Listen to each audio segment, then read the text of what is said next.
Okay, so here is the first in a very long list of Chemistry 20 videos.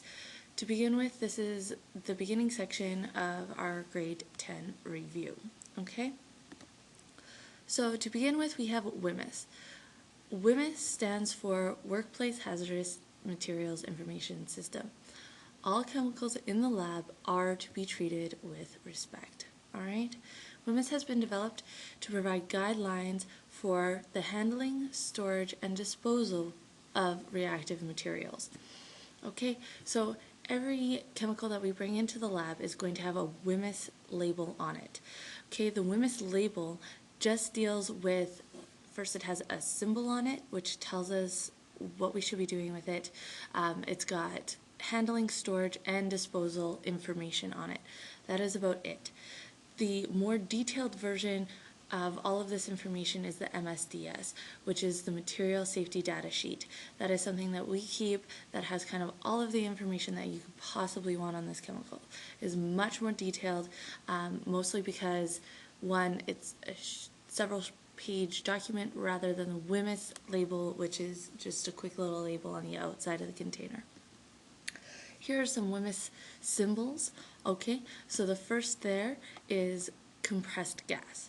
Alright, that tells us that if the container, one, is under compression, so if there's some damage to it, it'll probably fire off somewhere. Okay, the second one there is that the thing is corrosive. Okay, that you can get it, if you get it on your skin, it's going to burn your skin and also eat through other material.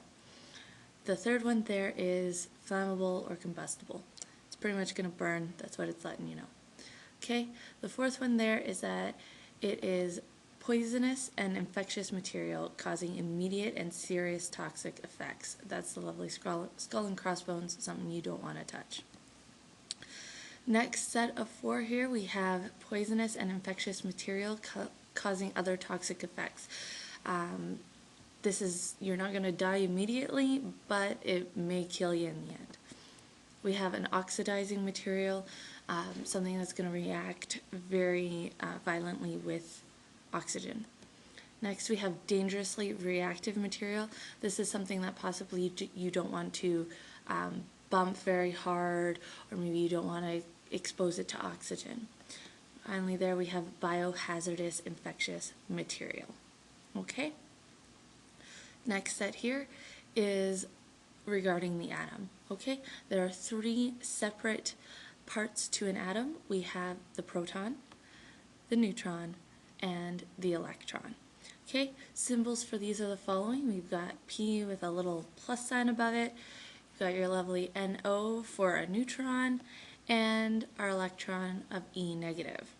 The reason why they have those superscripts are essentially to tell you what charge they are. So a proton has a positive charge. A neutron has zero charge, is neutral, and an electron has a negative charge.